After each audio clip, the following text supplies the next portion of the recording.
ठाकुर रमन सिंह महाविद्यालय के दर्जनों अतिथि शिक्षक एडी कार्यालय पहुंचकर ज्ञापन सौंपा है। दरअसल ज्ञापन अगस्त माह के वेतन का भुगतान न होने के चलते सौंपा गया है।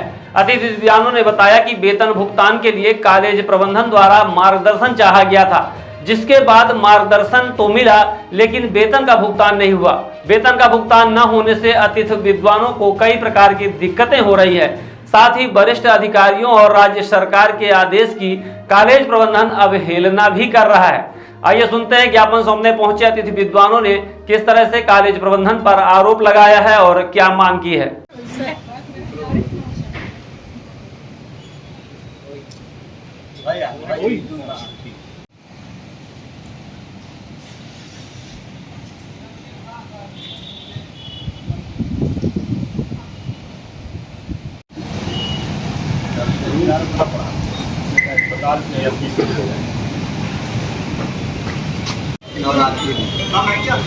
हाँ भैया, एडी ऑफिस में ज्ञापन उतार रहा हूँ शिक्षकों को।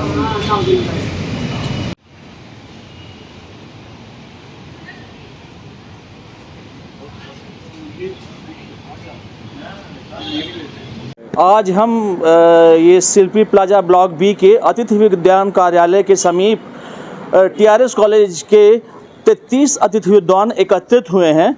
हमारे इस यहाँ पर एकत्रित होने के पीछे हमारा उद्देश्य यह है कि अगस्त माह में हम लोगों ने 11 अगस्त, 15 अगस्त और 26 अगस्त 3 दिन, जैसा कि सभी लोगों को आप लोगों को विदित होगा कि हमें प्रति कार्य दिवस 2000 रुपये के हिसाब से मानदेय का भुगतान होता है। तो हमने 3 अतिरिक्त कार्य दिवस में अगस्त के महीने में कार्य किया है, परंतु उसके बावजूद भी हम समझते हैं कि अगर हमारा मानदेय 6000 रुपये अतिरिक्त मिलना चाहिए, अर्थात 54,000 रुपये, परंतु शिवराज सिंह चौहान द्वारा की हुई महापंचायत में जो 11 सितंबर को पिछले वर्ष की गई थी, उसमें कहा गया था कि अतिरिक्त जितने भी अतिथि विद्वान होंगे उनको अधिकतम 50,000 रुपये का ही मानदेय दिया जाएगा। तो हमारा निवेदन ये है अतिरिक्त संचालक महोदय से कि हमें 50,000 रुपये मानदेय जिस भी की तिथि को हमारे अतिथि विद्वान साथीगण, चाहे वो 11 अगस्त को उपस्थित रहे हों, चाहे 15 को रहे हों या 26 को रहे हों, उनको कुल 50,000 रुपये मानदेय दिया जाए।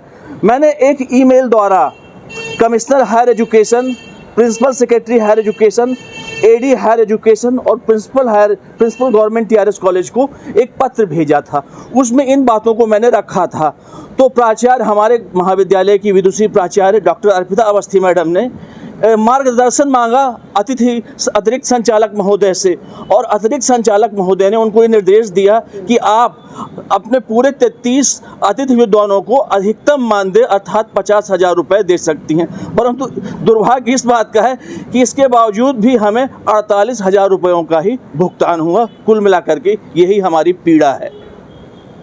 कुल मिला के 6,000 रुपये का इशू है। 6,000 का नहीं, सिर्फ 2,000 रुपये का इशू है, क्योंकि 50,000 रुपये से अधिक हमें भुगतान नहीं हो सकते। वो अधिकतम भुगतान की सीमा है, मैक्सिमम लिमिट है 50,000 रुपीज़। क्या नाम है आपका? मेरा नाम डॉक्टर आलोक मिश्रा है। ने अभी बताया कि हम लोगों के लिए शासन के जो नीति निर्देश हैं उसके अनुसार 2,000 रुपये प्रति वर्किंग डे, अधिकतम 50,000 रुपये प्रति माह का भुगतान करने के आदेश हैं। लेकिन अगस्त माह में 24 वर्किंग डे थे, कार्य दिवस थे। उनके अलावा 3 अन्य दिवसों में शासन के निर्देशानुसार प्राचार्य महोदय के आदेश पर हम लोग महाविद्यालय उपस्थित हुए और कार्य भी किया। इस तरह से 27 दिवस कार्य करने के उपरांत हम लोगों की अधिकतम मानदेय की सीमा तक मानदेय मिलने की पात्रता होती है, जिस संबंध में प्राचार्य ने एडी से मार्गदर्शन चाहा था, अतिरिक्त संचालक महोदय से। हालांकि मार्गदर्शन की कोई आवश्यकता नहीं थी, उस निर्देश में ऑलरेडी स्पष्ट था कि अधिकतम 50,000 दिया जा सकता है। और वही मार्गदर्शन 6 सितंबर को माननीय एडी साहब द्वारा प्राचार्य को पत्र लिखकर दिया गया। उसके बावजूद भी 27 सितंबर को हम लोगों को अगस्त का मानदेय मिला, जिसमें मात्र 48,000 ही 24 वर्किंग डे का ही मानदेय मिला, जो अधिकतम मानदेय की सीमा है उससे 2,000 रुपये कम है। यह इसके संबंध में आपने प्रचार से बात की? प्राचार्य से हमने बात की, उन्होंने कहा कि मौखिक रूप से हमें मना किया गया है कि आपको नहीं देना है, जबकि कोई इस तरह का आदेश नहीं है।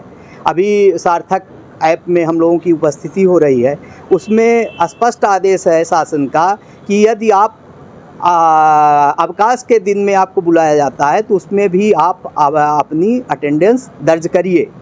जब हमको बुलाया जाता है, अगर हम नहीं आते तो नोटिस भी दिया जाता है हमको कि आप उपस्थित नहीं हुए, आपके खिलाफ शासन को पत्र लिखा जाएगा। तो ये तो सरासर अन्याय हुआ कि काम भी लेंगे और पैसा भी नहीं देंगे। हम दूसरा काम भी नहीं कर सकते, हम तो कोई लोक सेवक की हैसियत से यहाँ है नहीं, हम तो दैनिक दिहाड़ी मजदूर हैं। आप मजदूरी पर बुलाओगे और पैसा नहीं दोगे, ये तो सरासर अन्याय है। इसी संबंध में और शासन का नीति निर्देश भी कहता है कि 50,000 रुपये तक हमको भुगतान 1 महीने में किया जा सकता है, फिर भी 48,000 रुपये का भुगतान हुआ। उसी संबंध में चूँकि एडी साहब ने निर्देश दिया था, उनके निर्देश का पालन नहीं हुआ। हम लोग आज एडी साहब से फिर से मिलने आए हैं कि इस तरह से क्या प्राचार्य महोदय क्यों इस तरह दुर्भाग्यपूर्ण कार्य कर रही हैं, क्या उनके ऊपर शासन प्रशासन के आदेश लागू नहीं होते, या लागू होते हैं तो उसका पालन क्यों नहीं कर रही हैं।